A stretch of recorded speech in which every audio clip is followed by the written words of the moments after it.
Баршаңызға қайырлы күн. Бүгін сіздермен жент жасаймыз. Жентті әркім әртүрлі рецептпен жасайды. Бүгін сіздермен өз вариантымда бөлісемін. Менің каналыма тіркеліп, қоңырауша белгісін басып кетуді ұмытпаңыздар. Бізге ең алдымен тарының талқаны, қолдың сармайы, жарма, кішкене сгущенка, ірімшіктің орнына печеньені үгітіп қосамын. Үгітілген печеньеміздің үстіне талқан, жармамызды, бөлме температурасындағы сармайды, кішкене сгущенкамызды қосып, барлығын жақсылап араластырып аламыз.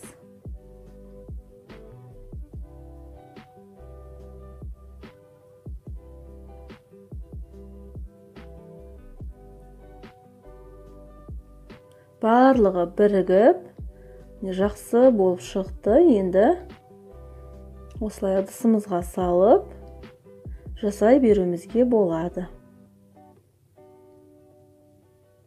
Үстінен кішкене қатты басып жіберем, бірігу үшін.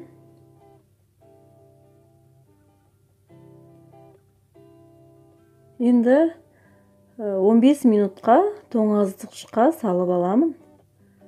Сонда жылдам түсетін болады.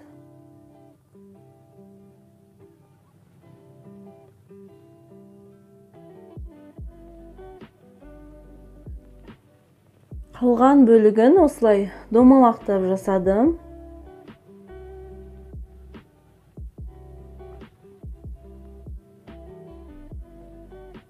Барлығын әдемілеп жасап шықтық.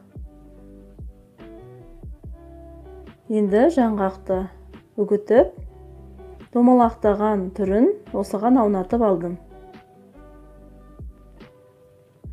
Ыстық суға шоколадты салып, ерітіп алып, қалған бөлігінің бетіне осылай әдемілеп жасадым.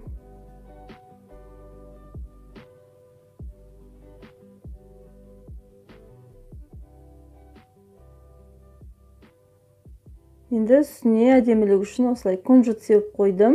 Бұл міндетті емес, өз қалауларыңыз бойынша жасай берулеріңізге болады. Неки біздің жәнтіміз дәмді, әдемі болып шықты. Каналыма тіркеліп кетіңіздер.